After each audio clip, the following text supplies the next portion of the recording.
Hello, I'm Lucinda Jolly, a South African arts writer and educator, and this podcast is an invitation to celebrate the 20th anniversary of the Keiskamma Art Project in the shape of an exhibition titled Dying and Rising as the Moon Does at the Old Women's Jail and the Men's Jail on Constitutional Hill in Gauteng.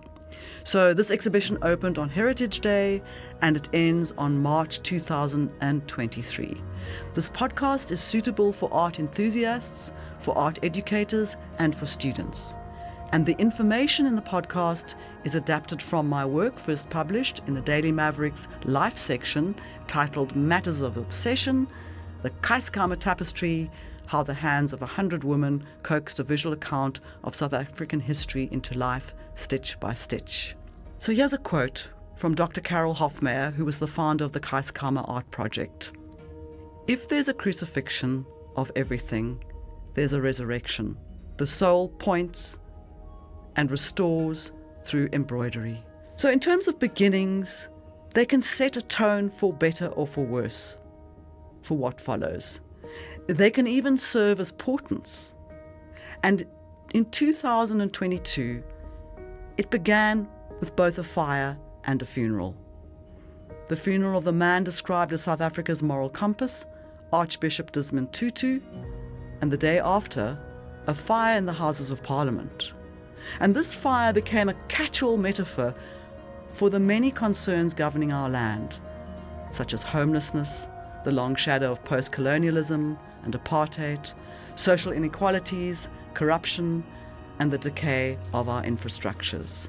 But rather like fynbos, which needs fire for seed germination to foster the next generation of plants, the Parliament fire garnered a range of responses: burn the place to the ground, and a concern about safety of the artworks were two of them.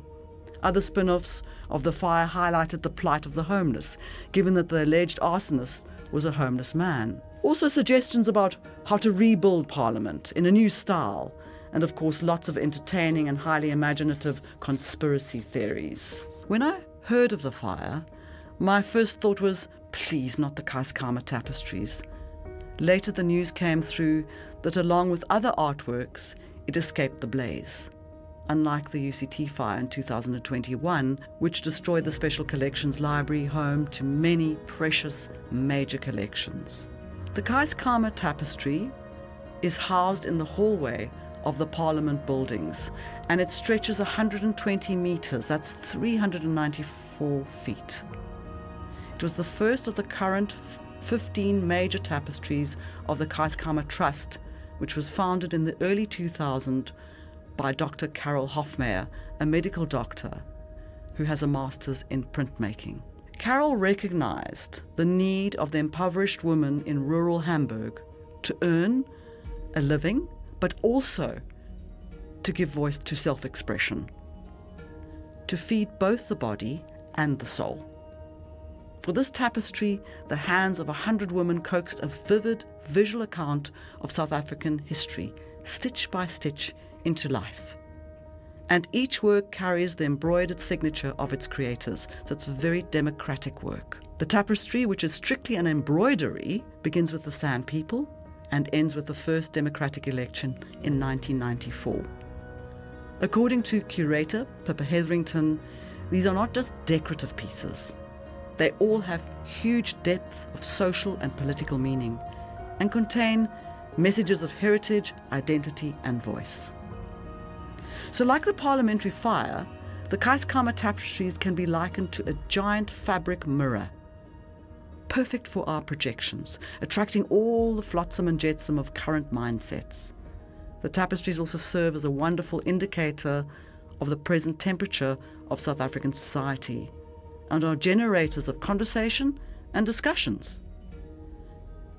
4 years ago, there was great excitement when the famous acerbic Pulitzer Prize winner and art critic Jerry Saltz included the Keiskamma Guernica, along with various other interpretations of Picasso's Guernica, on his Instagram. Saltz can be forgiven for posting the wrong image, given that the tagged Museum Modern of Art with its directive to buy the tapestry. There are many retakes of Picasso's Guernica, from straight replicas to parallels, such as 2003 USA-led Iraq invasion featured in Goshka Maguka's The Nature of the Beast. Paradoxes, and numerous takes such as Ron English's Snoopy versus The Simpsons. However, the Keiskamma Guernica, like the Keiskamma tapestry inspired by the 11th century Bayeux tapestry commemorating Norman conquest of England, or the Keiskamma altarpiece referencing Grunewald's Isenheim altarpiece, arguably the most visceral and brutal depiction of human suffering in historical Christian iconography, are not just direct replicas, but rather parallels. These tapestries were conceived by the Keiskamma Trust founder Dr. Carol Hofmeyr, using very carefully chosen images from Europe as an initial springboard, which were then interpreted by the women embroiderers. Carol's aim was to give the woman both an understanding and pride in their heritage.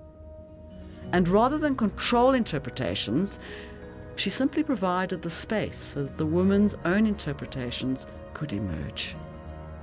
Although Carol's approach was an intuitive one that encouraged individual responses, this was always within the constraints of historical accuracy. So while the tapestries were process-driven, the end product was really, really important. And the consistency of the tapestries was achieved by Carol's constant checking for quality. And the drawings were initially done by the women and later copied by women who were more accomplished at drawing. Picasso's Guernica references the suffering of the first ever incident of strafing of the small Spanish village by the Luftwaffe. It was the only political artwork made by a political artist, Picasso. The Keiskamma Guernica's interpretation speaks to the double suffering, the devastation by HIV/AIDS pandemic, and by Mbeki's denial of the disease. The tapestry has many parallels with the Bayeux tapestry, such as embroidery in its service to storytelling. It has one primary divergence. It gives voice to the vanquished rather than the victors. The spirited subversiveness of the woman is seen in the sly stitching of cow motifs onto the tapestry in rebellion against the patriarchy that in this culture, the isiXhosa culture, forbids women to own cows. Now, while the tapestries encourage a myriad of interpretations, these nuances make for richer, deeper experience. It must be noted that they were made by ordinary women at risk, made at blood temperature, in survival mode, not in the fire and ice climates of ideologies and rarefied academia. Not to acknowledge this means losing sight of the everyday suffering in which the works were conceived.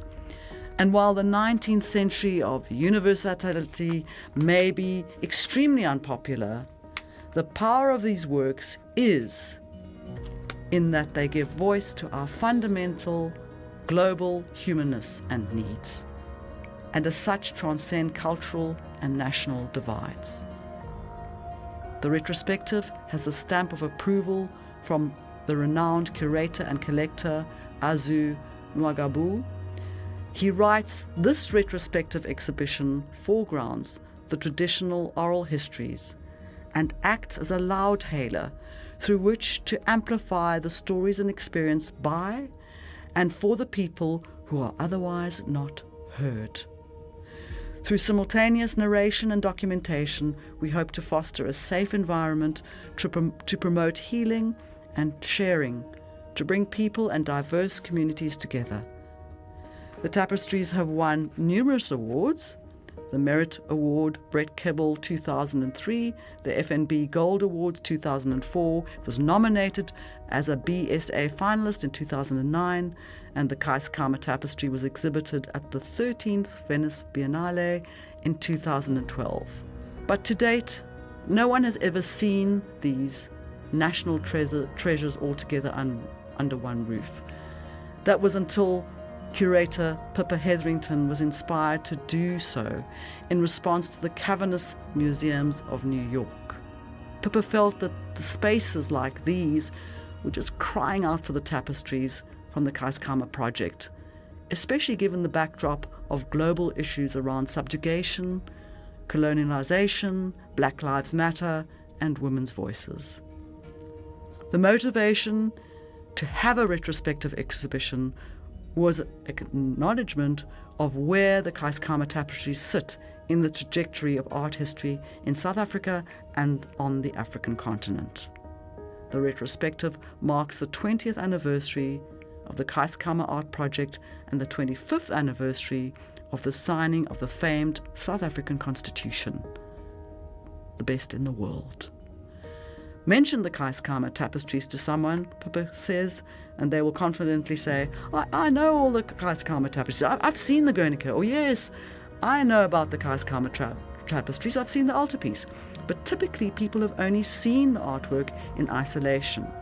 The problem is, as she says, there are all these magnificent, iconic, crucial pieces sitting in far-flung places all over South Africa and in the world, and no one has actually seen them all together. And very few people actually know that there are 15 iconic tapestries. So this year, for the first time, these 15 tapestries can be viewed under one roof and are accessible to all. One of the purposes of this retrospective is to bring people closer to the work. And it's not just to the narratives, but to the actual stitches made by human hands. Exhibitions, of course, of this caliber are hugely costly. Normally in first world countries, museum would back such a project rather than a trust having to resort to crowdfunding. And some have suggested that any funds generated should go directly to the trust rather than to the exhibition. But Pippa, however, is adamant that it's been a worthwhile investment in creating visibility for the Keiskamma Art Project, which is the face of the Keiskamma Trust as a whole. Within a year, Pippa explained, we have built fantastic relationships, wonderful supporters, some of which have bypassed the retrospective. To help raise funds, the embroiderers made tapestries to sell. They were paid for their work, and while any profit was kept for the retrospective, with the actual production going directly back into the Keiskamma Art Project. And rather than viewing the retrospective as a marketing tool, Pippa saw it as a recognition of a 20-year trajectory. So Pippa explains that structurally Constitution Hill is not the easiest space in which to hold an exhibition, but symbolically it's a perfect fit. And it's also connected with other global institutions such as the Smithsonian, and it means that it will be taken into the world as a result. Also, the Constitution Hill is making a big comeback, post-COVID, with lots of exciting events in the pipeline. The exhibition is interestingly, rather than being conceived chronologically, it's curated thematically. And so the categories are art and illness, environment and the natural world, resurrection, occupation and resistance, and our daily bread. So it's going to be, well, it is currently held in the women's jail and the men's jail, otherwise known as number 4 on Constitution Hill. And the tapestry share space with and are contextualized by the democratic spirit of the permanent exhibitions already installed in these premises. So it seems fitting that to reach these premises, one has to walk past the flame of democracy. Artists who have created the tapestries will personalize the tapestries with their public talks. So this is ongoing until next year, 2023. And in the spirit of the prevalent spirit of interactivity, the public will be invited to work on an embroidery, to add a few stitches of their own, and to get an experience firsthand of the process involved in creating these works. So part of the conception of this was to include musicians from the Keiskamma Music Academy to perform, and Wishlist was also a printed catalogue and interactive map with the aim of giving visitors an audio experience. One of the Keiskamma's project aims is to create a living archive, or an active archive, where Keiskamma tapestries are built into educational curriculum and students are encouraged to spend real time with embroiderers instead of just engaging at a remove in an academic debate. It's important also to recognize that these tapestries did not emerge fully formed from the hands of the rural Hamburg woman, like a motherless Aphrodite on the foam. Granted, the women were familiar with sewing, so they could do embroidery. And Carol's choice of the medium was embroidery for that reason. But without her steering vision and her incredible dedication, these profound and beautiful works, the fruit of 20 years, would simply not exist. But Carol is the first to admit that the project was hugely indebted to the support of so many, many people who were accepted and befriended by the women embroiderers of Hamburg, and who in return shared their skills and excellent teaching. Carol responded from a place of deep humanity, compelling need to address and change the suffering she saw. She's a very modest person, very quiet, with no desire to be in the limelight. But as a mark of deep respect, the embroiderers have included her in the Guernica tapestry as a distressed figure, her arms held up and her head tilted back in despair at the helplessness of the HIV pandemic and the dying surrounding her. Carol was honoured in the centre of the retrospective by a display of personal tapestry based on Bruegel's Fallen Angels that she worked on with the embroiderers, entitled Resurrection. Pippa explains that while Carol's voice comes through in every single piece, it's not obvious and it's not visible to the outside world. To contextualise her role, a wall piece commemorating her dedication is placed next to this tapestry, indicating that none of it would have been possible without her. Pippa believes that this exhibition will set a precedent as the first of its kind and scale on the African continent. The retrospective is proudly South African and an African exhibition. It's not just, as she says, another South African exhibition relying on the First World. Instead, it provides a powerful opportunity to show the world what comes from within the African continent. And it's hoped that this exhibition will travel within the African continent, and there's even a possibility that going to the new museum in Benin at a time when appropriated artworks are being returned home. There's also a visually rich book on the Keiskamma artwork by Brenda Sharman titled Keiskamma Art Project, Restoring Hope and Livelihoods, available.